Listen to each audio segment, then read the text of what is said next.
책을 쓰거나 이제 글을 쓸 때에는 작가가 일관된 방향성을 가지고 글을 써 내려가게 됩니다. 그러면서 그 글 가운데 의도했던 정확한 의도가 담겨질 수 있어야 합니다. 그 글들 가운데 수많은 단어들이 나열이 되다 보니까 자칫 글을 쓰다가는 방향을 잃고 다른 길로 갈 수가 있기 때문에 글을 쓰는 이 작가는 책의 내용을 충분히 미리 숙지하고 전체의 내용을 담을 수 있는 그 주제를 정해야 하는 것이죠. 그것을 하나의 단어나 하나의 문장으로 정리가 될 수 있다면 책의 제목이 될 수 있는 것입니다. 제목과 내용이 결정되면 그 다음에 목차를 구성하게 됩니다. 이 목차는 책의 내용을 풀어가는 하나의 작은 주제들로 연결이 되어져야 하는 것이겠죠. 그래서 각 목차들이 가지고 있는 내용들이 서로 연결이 되어 전체 주제를 이루어갈 수 있도록 구성해야 되는 것입니다. 그리고 그 작가는 그 각각의 목차의 내용들을 연결시키고 주제와 관련돼서 이어가게 하되 전체적인 흐름은 기승전결의 구조를 이루어 논리적으로 풀어나가야 하는 것이죠. 그래야 작가가 그 이야기 속에서 강조하려는 부분도 드러나게 되고 설명하려는 부분도 더 명확하게 설명이 되어질 수 있는 것입니다. 우리가 보고 있는 이 성경은 66권이라고 하지만 또 한 권으로도 이렇게 묶여져 있는 성경이기도 하죠. 이 성경이요, 참 오묘한 책입니다. 이 한 권으로 묶여져 있는 이 편집 한 권이 기록되기까지는 약 1600년 동안 40여 명의 저자가 달라붙어서 서로 다른 언어와 문화와 환경에 거했지만 하나의 통일된 주제를 가지고 그 맥락을 이어가며 마치 한 권의 이야기를 써내려가듯이 그렇게 연결된 주제로 이어져 나가고 있습니다. 그래서 그 주제는 예수 그리스도를 통한 구원 역사를 말해주고 있죠. 구약에서는 오실 메시아, 신약에서는 오신 메시아에게 초점을 맞추어서 구원 역사를 이어가게 됩니다. 범위를 좁히면 신약에서도 사복음서가 있습니다. 예수 그리스도의 그 복음을 바라보는 그 관점에서 저자에 따라서 각기 풀어나가는 복음의 이야기라고 할 수 있겠죠. 더 좁히면 사복음서 중에서도 마태복음은 유대인들을 대상으로 하여서 틀과 형식을 갖춘 복음의 내용을 정리하여 제시한다고 할 수 있겠죠. 또 더 범위를 좁히면 마태복음 중에서도 산상수훈을 우리가 바라볼 수 있습니다. 마태복음의 5장, 6장, 7장으로 연결되는 예수님이 직접 하신 설교의 말씀이라고도 할 수가 있습니다. 이 말씀을 통해서 주의 구원 역사에 참여하는 제자가 되려는 자들, 믿는 자들은 이렇게 살아야 한다. 주의 구원 역사에 참여하는 자들은 이런 삶을 살아야 된다라고 말씀해 주신 것이죠. 성경 전체의 구원의 메시지와 연결이 되면서도 구약과 신약, 그리고 마태복음, 그리고 사복음서, 마태복음, 산상수훈 이렇게 통일된 주제지만 각각 연결이 되어져서 통일된 예수 그리스도의 그 복음의 역사를 말해주고 있는 것이겠죠. 이 산상수훈에서는 특별히 마태복음 5장, 6장, 7장으로 구성되어 있지만 중간에 있는 6장, 그러니까 우리가 잘 알고 있는 주기도문의 내용이 중심이 되어져서 천국 백성으로 살 때는 이러한 원리로 살아야 되지만 삶에서 이렇게 적용되기 위해서 주님이 가르쳐 주신 기도로 무장되어서 영적인 싸움으로 영적인 원리로 삶에 기도를 적용시켜 나가야 한다라고 말씀해 주신 것입니다. 그러면서 그 마태복음의 6장에 이어서 먼저 그 나라와 그 의를 구하는 자와 관련하여서 오늘 우리가 말씀을 나누기를 원합니다. 마태복음 6장만 보더라도요, 전반부와 또 후반부가 조금 다르게 구성이 되어져 있습니다. 전반부는 예수 믿는 자들이 이 사회에서, 세상에서 가져야 될 종교적 책임에 대해서 강조하고 있습니다. 예수 믿는 자로서의 그 구제와 기도와 금식에 관련하여서 믿음의 사람은 달라야 된다, 신앙인의 사람은 달라야 된다라는 것을 말씀해 주고 있는 것이죠. 그리고 나서 마태복음 6장의 후반부에는 이제 재물과 먹고 마시는 것들과 염려의 문제들을 주님이 말씀하시면서 우리 믿는 자들에게 세속적인 책임도 있어야 된다라고 말하고 있습니다. 세상에서 살아갈 때에 예수 믿는 자로서 가져야 될 사회적 책임, 그래서 모범이 되어야 할, 사회를 이끌어 가야 할 책임이 있다라는 것입니다. 그렇게 보면 우리 삶의 모든 영역에서 우리는 세상과는 구별된 삶을 살아야 된다라고 주님이 말씀하시는 것이겠죠. 쉽게 표현하면 예수님께서 직접 설교하신 마태복음의 5장, 6장, 7장의 이 산상수훈의 말씀의 핵심은 너희는 달라야 한다라는 것이었습니다. 세상 속에 같이 어우러 섞여 살아가고 있었지만 예수 믿는 순간, 예수의 제자가 되는 순간 우리는 그 속에서 구별되어져서 예수님을 닮아가는 예수 믿는 사람으로서의 다른 모양으로 구별되어져야 한다라는 것입니다. 그래서 우리의 삶의 방식이 달라야 하는 것이고 세상을 바라보는 우리의 관점도 달라야 한다는 것입니다. 그래야 세상과 구별된 예수님의 제자로 살아갈 수 있게 된다라는 말씀이겠죠. 예수님께서 우리에게 요구하시는 이 천국 백성의 이 자질을 보면은 그 요구가 상당히 높은 수준의 요구인 것을 우리가 보게 됩니다. 그러면서 둘 중에 하나를 선택하라라고 주님은 말씀하셨는데 이 둘 중에 하나에 속하는 이 세상의 매력이 얼마나 강력한지요? 이 세상이 주는 이 매력을 우리가 내려놓고 포기하기가 결코 쉽지가 않다라는 것이에요. 하지만 진리의 문제라면요, 우리가 좋은 것을 택하기보다는 바른 것을 택할 수 있어야 됩니다. 그렇죠? 진리의 문제라면은 우리가 쉬운 것보다는 옳은 것을 택할 수 있어야 됩니다. 진리의 문제라면요, 재미있는 것보다는 가치 있는 것을 택할 수 있어야 됩니다. 지금 예수님께서는 진리의 문제를 가지고 너희는 세상과 구별되어져야 된다라고 말씀하고 있습니다. 그에 대한 문제들 중에 주님은 오늘 본문 앞에 있는 마태복음 6장 19절에서 21절을 먼저 보면요, 보물에 대한 문제를 말씀하고 있죠. 이 보물은 재물입니다.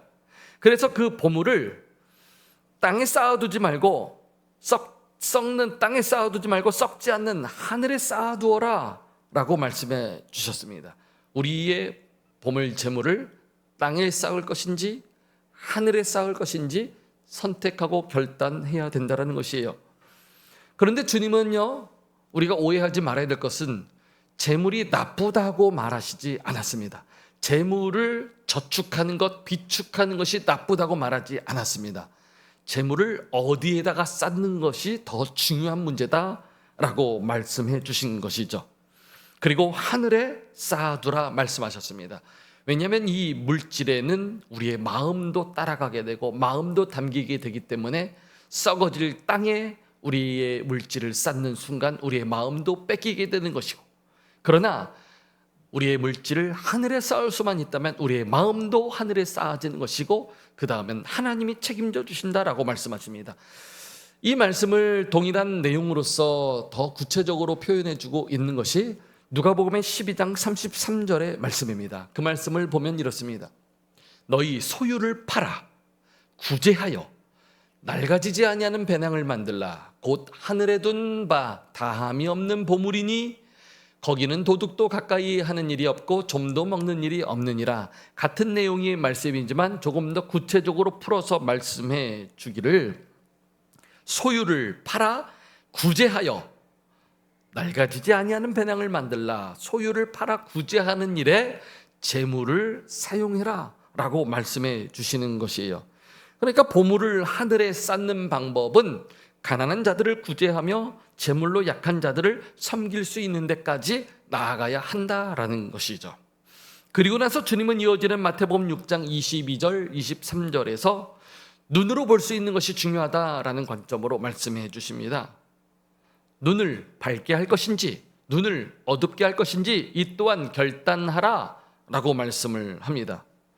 이것은 우리의 마음을 바른 곳에 두는 것이 중요하다라는 것으로 우리의 육신의 눈뿐만 아니라 마음의 눈을 밝게 할 것인지 어둡게 할 것인지 그 결단을 할 수 있어야 된다라는 것입니다.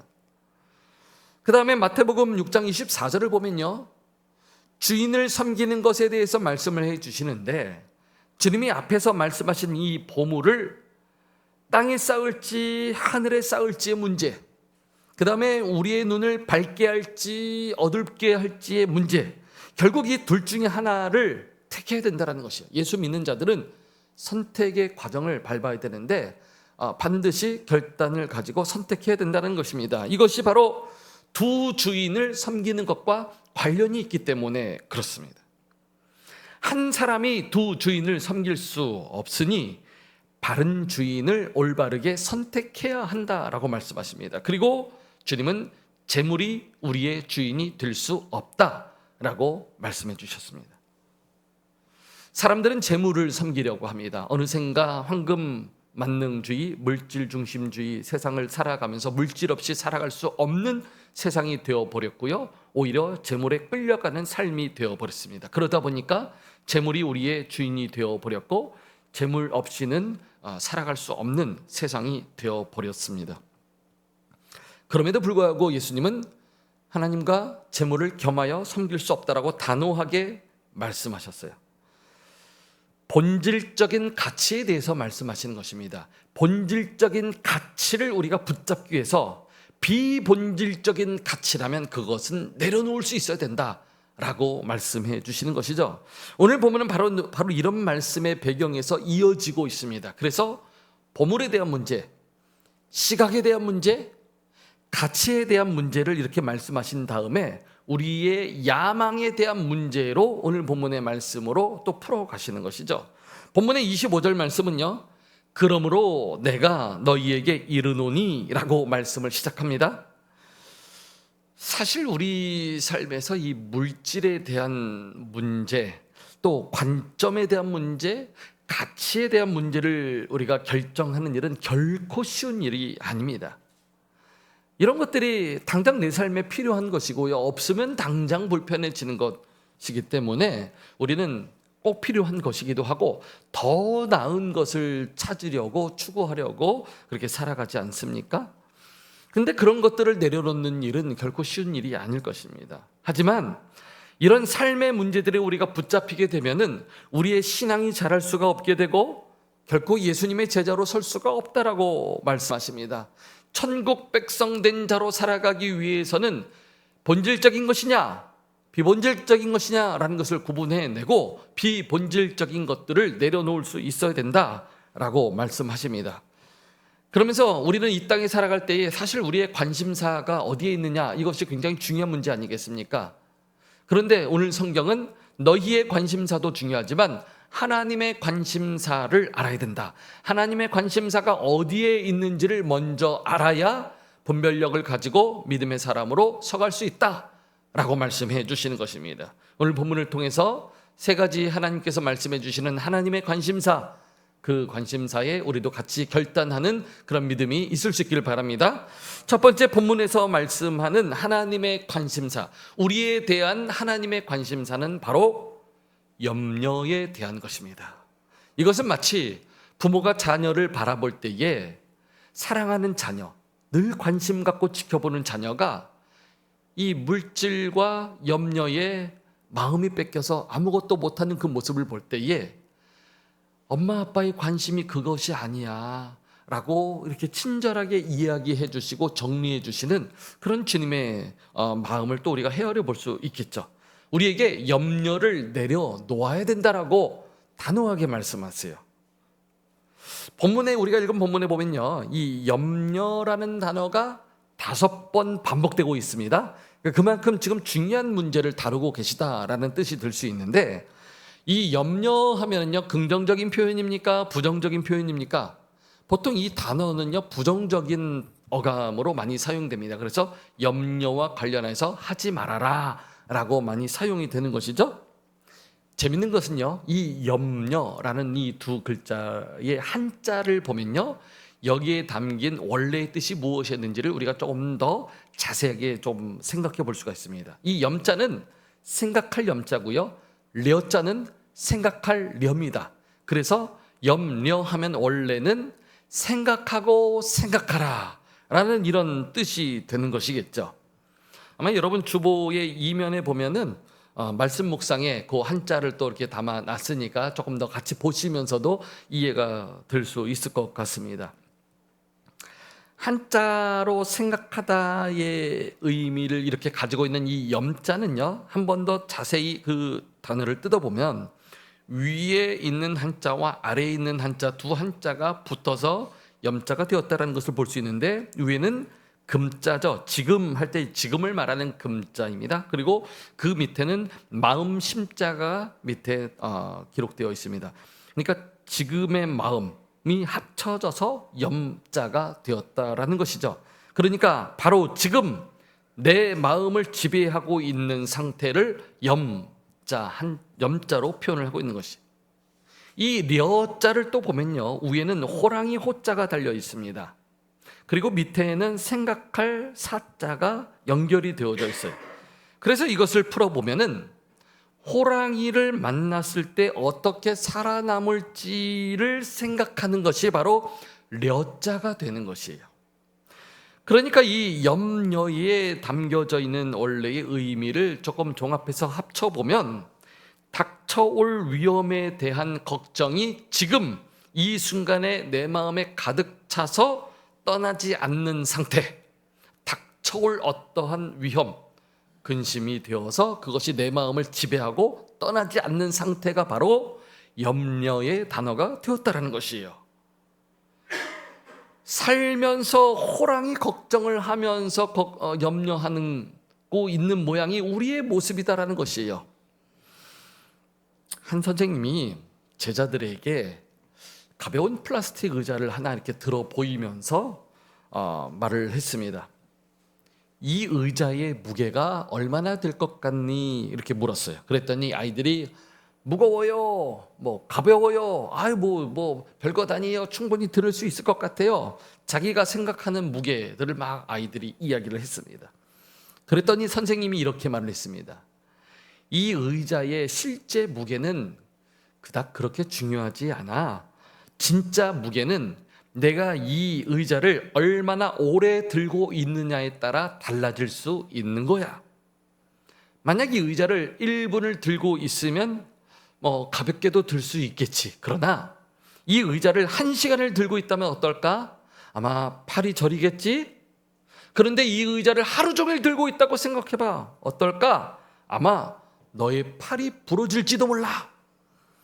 그 선생님은 의자를 내려놓으면서 이렇게 말을 했습니다. 얘들아, 염려가 바로 이와 같은 거야. 마음속의 걱정거리는 처음에는 가볍지만 그것을 내려놓지 않고 온종일 머릿속에 품고 있다면 그것 때문에 아무것도 할 수 없을 정도로 몸과 마음이 다 마비되어 버릴지도 몰라. 참 지혜로운 표현인 것 같습니다. 주님은요, 본문의 25절에서 무엇을 먹을까, 무엇을 마실까 문자로 염려하지 말라 하셨습니다. 26절에서는 염려한다고 키가 클 수 있는 것도 아니다라고 말씀하셨습니다. 그리고 주님은 28절에서 옷 입는 것 때문에 염려하지 말고 들의 백합화가 자라는 것을 보고 배울 수 있어야 한다라고 말씀하셨어요. 이 아침에도 여러분 지금 아주 단정하게 옷차림 잘 예쁘게 멋있게 입고 나오셨는데, 아침에 나올 때 옷 고르는 것 때문에 염려하신 분들 혹시 있으십니까? 무엇을 입을까 이렇게 들었다가 특별히 집안에 딸내미들이 있으면 참 힘들죠, 그렇죠?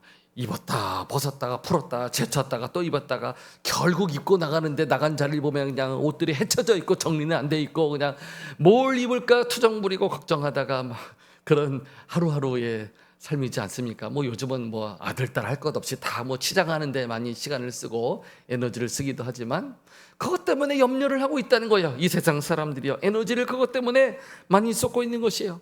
염려에 담긴 호랑이가 언제 올까 때문에 걱정하는 그런 모습이 오늘 우리의 모습이에요. 오지도 않는 호랑이 걱정을 하면서 그것 때문에 우리의 마음을 뺏겨 걱정에 사로잡혀 살아가고 있다라는 것입니다. 하루의 일과가 이 염려에 한번 붙잡히면 마비가 돼요. 며칠 제가 잠을 자는데 왜 우리나라 축구가 이렇게 되었을까? 걱정이네. 대한민국을 사랑하고 또 한때 체육부장 했었던 체육인의 한 사람으로서 우리나라 축구 진짜 왜 이럴까? 염려가 되는 것이야. 이렇게 했으면 좋았을 걸. 저렇게 했으면 좋았을. 내가 왜 이 생각을 하고 있지? 잠잘 시간인데. 그러다가 또 생각이 나는 거야. 그때 그것을 골을 넣어야 돼. 염려하면요 거기에 사로잡히게 되고 잠도 못 자게 되고 아침에 얼마나 피곤한지 몰라요. 그렇죠? 호랑이가 언제 올까? 그것과 똑같은 쓸데없는 걱정들이었던 것입니다. 여러분, 예수 믿고 나서 우리가 신앙생활하면서 가장 큰 변화를 겪는 것들이 있다면 그 중에 하나가 바로 염려가 없어지는 것 아니겠습니까? 믿음이라는 것이 생기면요 하나님께 맡기는 것이기 때문에 염려가 없어지게 되는 것이에요. 그래야 정상적인 믿음의 사람이 되는 것입니다. 내 믿음이 어느 정도일까? 혹시 궁금하세요? 하루 중에 내가 얼마나 염려하는가? 한번 돌아보시길 바랍니다. 내가 하루 중에 얼만큼 염려 때문에 내 마음 뺏기고 있는가? 그만큼 우리의 믿음은 아직 자라지 못했다라는 방증이 되는 것입니다. 거꾸로 삶의 대책도 없이 어떻게 먹고 살아야 될지 알지도 못하지만 그러나 무조건 하나님 앞에 그냥 믿음으로 나가고 그냥 걱정 근심 없이 다른 사람들이 볼 때는 대책 없이 사는 사람처럼 보이기도 하지만 그러나 그 사람이 믿고 의지하는 것은 믿음이에요. 그렇게 사는 사람이 있습니까? 걱정 없이 살게 됩니까? 믿음이 그만큼 이끌어가고 있다는 또 하나의 예가 될 수도 있겠습니다. 여러분, 우리 삶에서 염려하지 않고 살아갈 수 있다면 얼마나 좋을까요? 그렇죠. 그러나 실제로 많은 염려거리가 우리 삶에 있는 것을 보게 됩니다. 하나님께 맡겨야 된다는 것을 알면서도 맡기지 못하는 것이 또 우리의 현실이기도 합니다. 호랑이가 올 것 때문에 걱정해서 잠도 못 자고 하는 그 염려, 오늘 우리의 모습이다라는 것이죠. 하나님께 맡겨야 됩니다.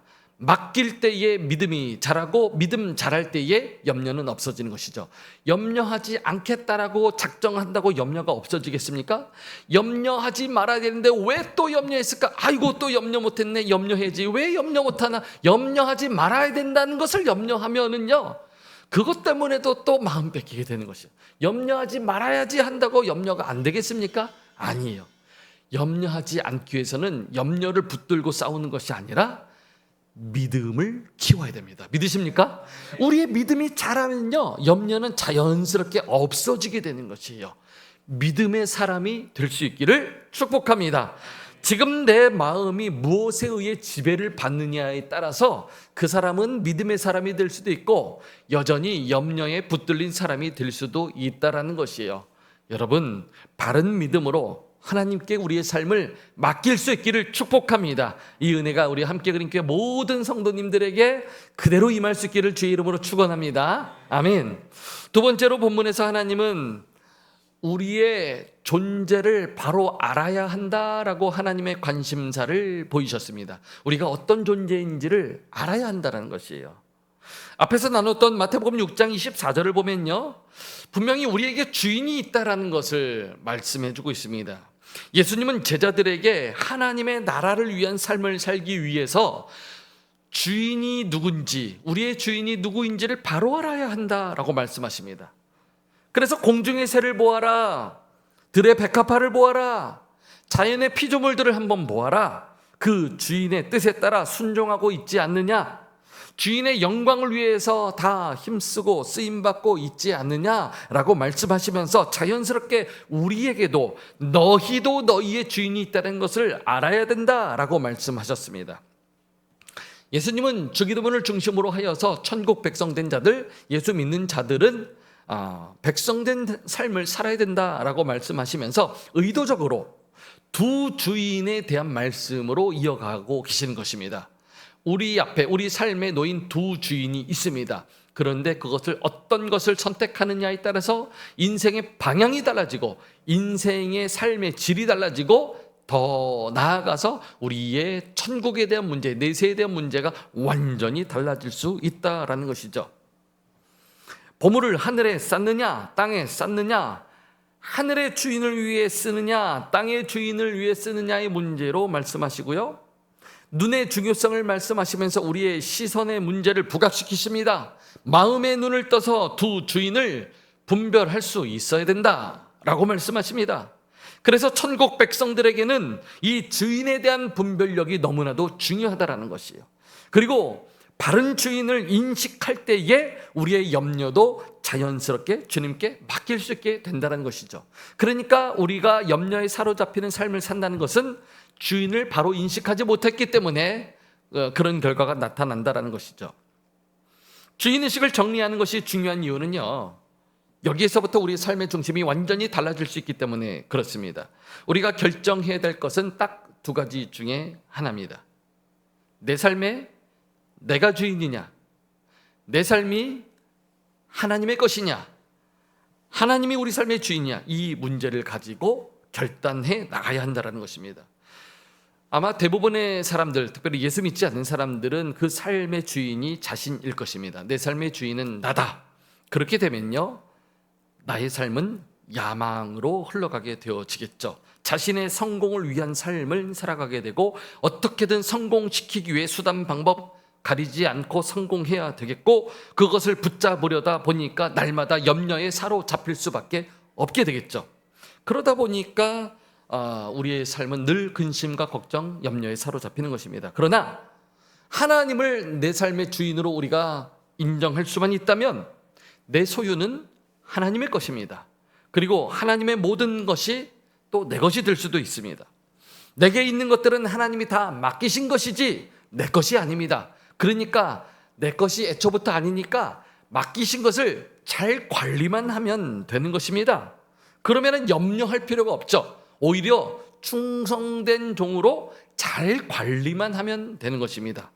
순종하고 믿고 따라가는 자이기 때문에 이제 하나님이 그 삶을 책임질 수 있는 것이죠. 믿음이 있으면 염려가 사라지게 되는 것입니다. 시편 24편 1절에서 다윗은 이렇게 말을 했습니다. 땅과 거기에 충만한 것과 세계와 그 가운데 사는 자들은 다 누구의 것이라고요? 여호와의 것이로다.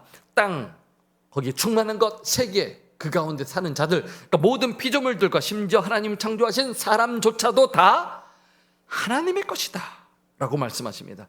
여러분, 그런 의미에서 우리는 정말 특별한 존재들입니다. 하나님이 천지를 창조하시고 사람에게는 특별히 하나님의 형상을 닮아 그렇게 창조되게 하셨습니다. 그 코에 생기를 불어넣어 생명이 되게 하셨습니다. 다른 피조물과는 다른 아주 특별한 존재로 하나님이 창조해 주셨습니다.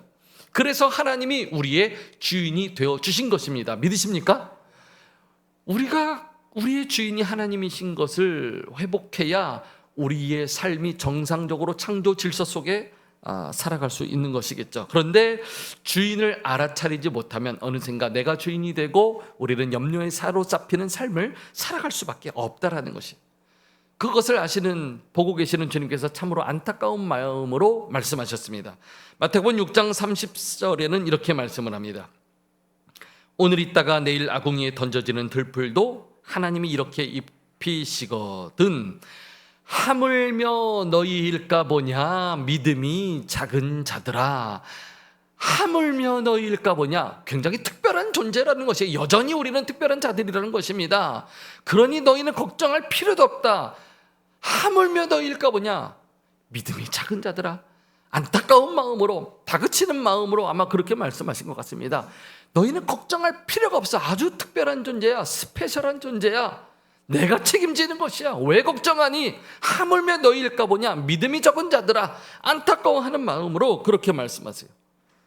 여러분, 우리 삶에 염려가 가득한 이유는 믿음이 약하기 때문입니다.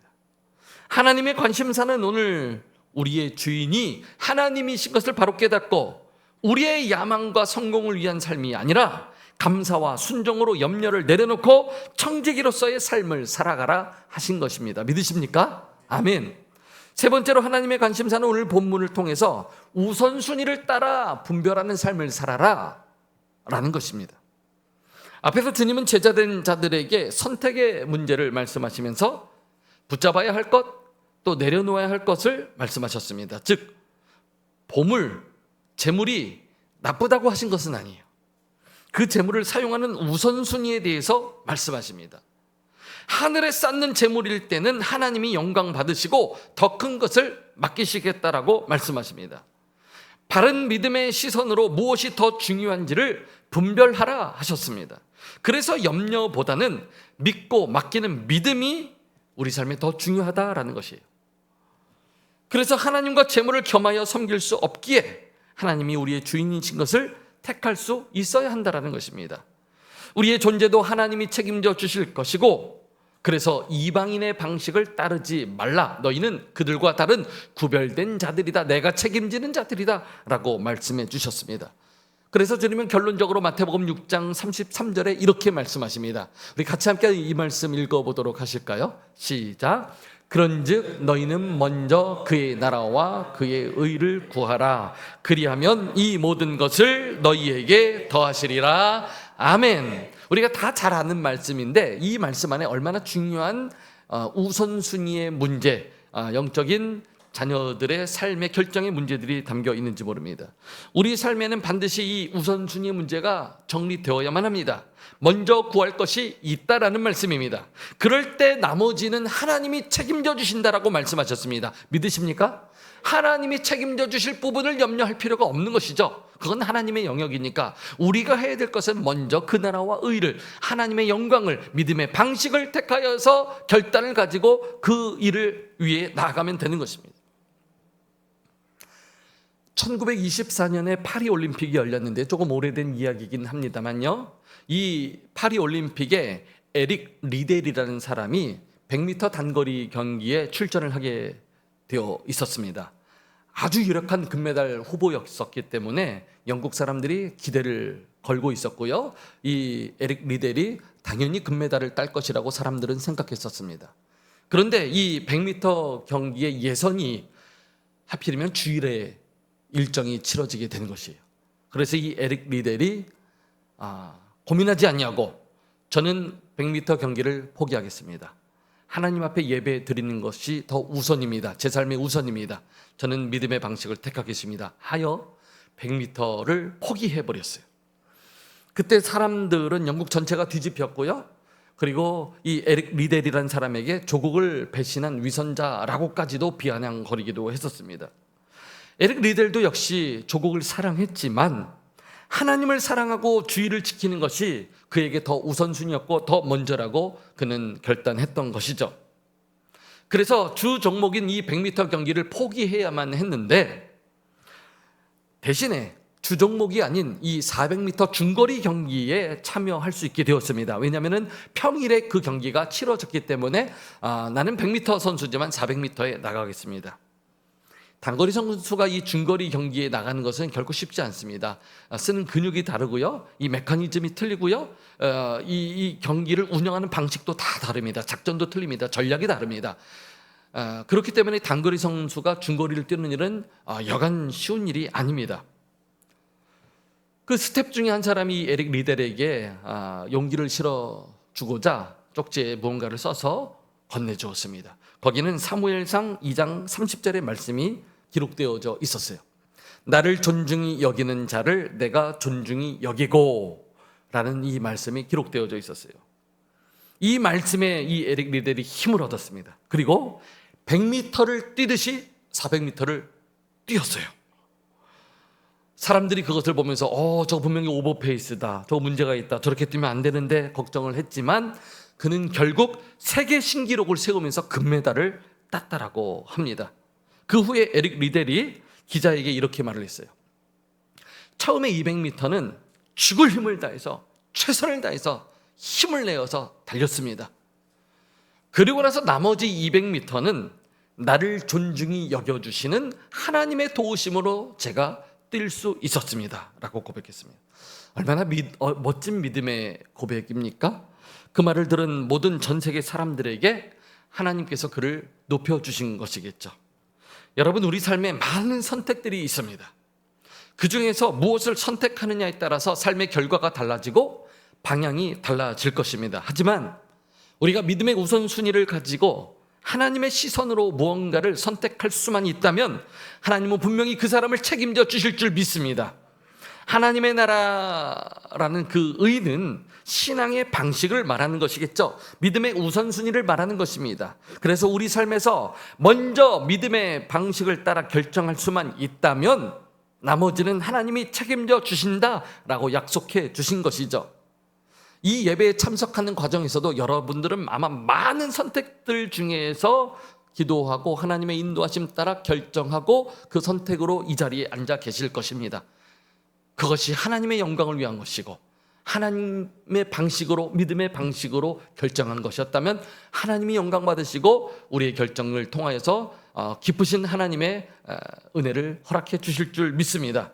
우리 삶에서 주의 제자로 살아간다는 것은 한 번에 다 완성될 수는 없을 것입니다. 그러나 하나씩 주께서 말씀하실 때 그 말씀 붙잡고 우리가 결단하고 일어설 수만 있다면 어느샌가 우리는 하나님께서 기뻐하시는, 하나님이 자랑스러워하시는 주의 제자로 그렇게 세워져 가게 될 줄로 믿습니다.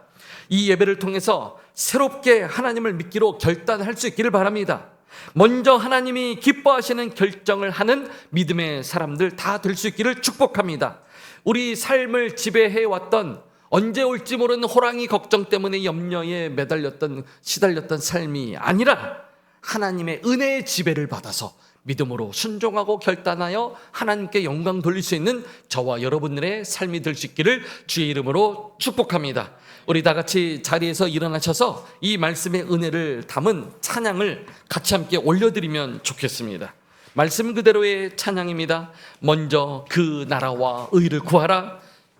그리하면 이 모든 것을 너희에게 더하시리라. 믿으십니까? 아멘. 우리 같이 함께 힘차게 찬양하면서 믿음의 결단으로 나가면 좋겠습니다.